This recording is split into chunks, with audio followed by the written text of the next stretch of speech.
ဟုတ်ကဲ့မင်္ဂလာပါဒီတစ်ပတ်ကတော့ဆရာမကစနေသားသမီးချစ်မိတ်ဆွေများအတွက်တပတ်တာဝန်စတန်လေးကိုဟောကြားပေးမှာဖြစ်ပါတယ်စနေသားသမီးချစ်မိတ်ဆွေများအားလုံးစိတ်ချမ်းသာခြင်းကိုယ်ဤတမခြင်းနဲ့ပြည့်စုံပါစေလို့ဆရာမကဥစွာပထမနှုတ်ခွန်းဆက်တာလဲပါတယ်နော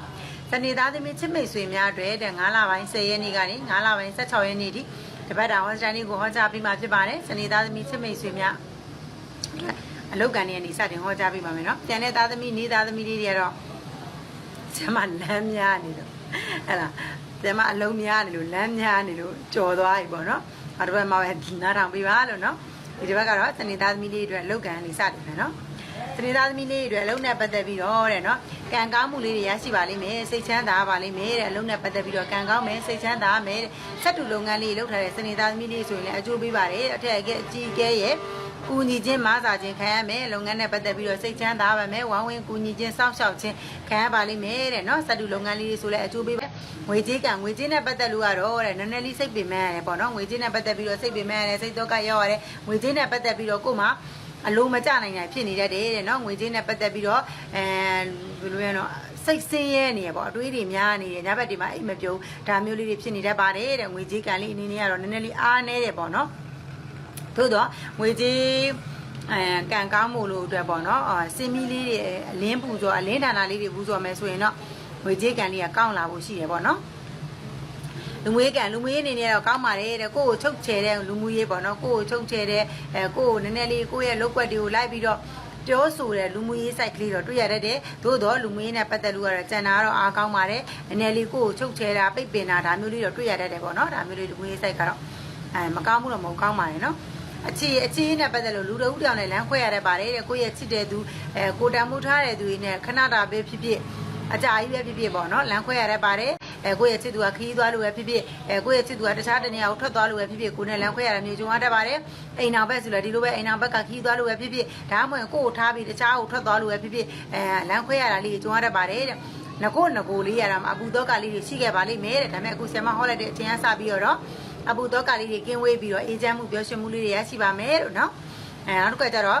သတင်းကောင်းလေးတွေကြားရမယ်အိမ်တွင်းရေးနဲ့ပတ်သက်လို့စင်ကယ်တွေပေါ့နော်စင်ကယ်တွေသတင်းကောင်းကြားဖို့ရှိပါတယ်ရပ်ဝေးကိုရောက်နေတဲ့မိတ်ဆွေတွေအပေါင်းအသင်းတွေကိုမိသားစုတွေစီကနေသတင်းကောင်းကြားရတာမျိုးဒါမှမဟုတ်တယောက်ကစီရကို့မှာသတင်းကောင်းကြားရတာမျိုးစင်ကယ်တွေတွေကသတင်းကောင်းကြားဖို့ရှိပါတယ်တဲ့နော်ပညာရေးနဲ့ပတ်သက်လို့ကတော့ကောင်းပါတယ်ပညာရေးနဲ့ပတ်သက်လို့ရင်ပူးနေတတ်တယ်ပေါ့နော်စနေသားသမီးလေးတွေပူပန်သောကလေးတွေများနေတတ်တယ်သို့တော့ပညာရေးနဲ့ပတ်သက်လို့အားကောင်းပါတယ်စိတ်ချမ်းသာပါလိမ့်မယ်တဲ့နော်ကိုကသင်တန်းတွေလျှောက်ထားရဲဆိုရင်လည်းပူပန်နေပေါ့နော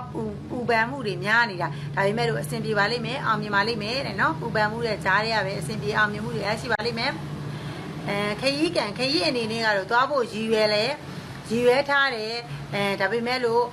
အတိုင်ပေါက်မညီဘူးတယောက်ကမကြည်မသက်ဖြစ်တာလေးတွေကြောင့်ပြတ်သွားတာမျိုးလေးတွေဒါမျိုးလေးတွေမကြခဏဖြစ်တတ်တယ်ပေါ့နော်အခုကျတော့ဒီတစ်ပတ်ထဲမှာတော့သွားမယ်ဆိုရင်တောင်မှပဲ3ခါလောက်စဉ်းစားပြီးမှသွားပြစ်တာမျိုး3ချိန်လောက်စူးစမ်းပြီးမှသွားပြစ်တာမျိုးဒါမျိုးလေးကြုံလိုက်ပါလိမ့်မယ်နော်ခရီးကန်ကတော့နည်းနည်းလေးတော့သိမမြင်ဘူးပေါ့နော်ခရီးကန်သိမကောင်းဘူးနောက်တစ်ခါကျတော့နိုင်ငံရေးချောင်းကိုသွားဖို့ရည်ရွယ်နေတယ်ဆိုရင်လည်းဒီလိုပဲဒီတစ်ပတ်ထဲမှာစကားပြောတာအခက်မတင်လေးဖြစ်တတ်တယ်အစမပြေမှုလေးတွေဖြစ်တတ်တယ်ဒါလေးတော့ဂရုစိုက်ဖို့လိုရနော်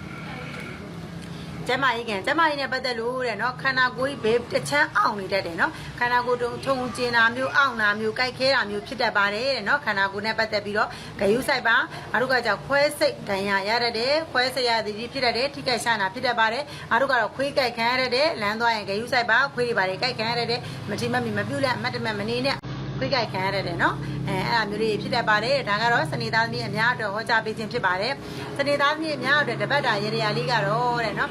်လက်စစ်မီချောင်းလေးတွေလှူပေးပါစင်မီကုသိုလ်လေးတွေမကြာခဏပြုလုပ်ပေးပါဒါဆိုရင်တော့ကိုယ့်ရဲ့ကံဉာဏ်လေးတွေပြပြပြီးကံကောင်းမှုလေးတွေရရှိပါလိမ့်မယ်တဲ့နော်ခေါင်းမူတာအာယုံကြောအားနဲ့ရလေးတွေဖြစ်တတ်တယ်ယူဆိုင်မယ်နော်ဟုတ်ကဲ့ပါဒါကတော့စနေသားသမီးများတွေတပတ်တာဟောစတန်လေးကိုဟောကြားပေးခြင်းဖြစ်ပါတယ်တဦးတယောက်ချင်းတွေကံကြမ္မာစစ်စစ်လိုပါကဆရာမရဲ့ Viber နဲ့ Telegram ဖုန်းနံပါတ်ဖြစ်တဲ့39963933 893644ကိုတို့မှာဆက်သွယ်ပြီးတော့မေးမြန်းနိုင်ပါတယ်ညံပူဇော်ကတဦးလင်3000ကျပ်ယူပါတယ်ဆရာမရဲ့ဗီဒီယိုဟောကန်လေးကမန်းလေးမျိုးဆွေတော်ဘုရားနဲ့မြင့်ငယ်တိုးခဲ့ရဲ့အကြောင်းရန်ကုန်မန်းလေးလမ်းရဲ့ဘေးမှာရှိပါတယ်လာပြီလောက်ကပိတ်တယ်ကျန်တဲ့ရက်တွေကတော့မနေ့9နာရီနဲ့ညနေ9နာရီထိဖွင့်လှစ်ပေးထားပါတယ်ဆရာမအပြင်သွားတဲ့ရက်ဆိုရင်တော့ပိတ်တယ်ပေါ့နော်အားလုံးပဲကျမ်းမှာချမ်းသာပါစေဆရာမနန်းခမ်းပိုင်မှာဆရာမစီလာမယ်ဆိုရင်ဟိုကြိုပြီးတော့ဖုံးဆက်ပေါ့နော်အဲ့ဒါဘိုးအဆင်ပြေဟုတ်ကဲ့ပါ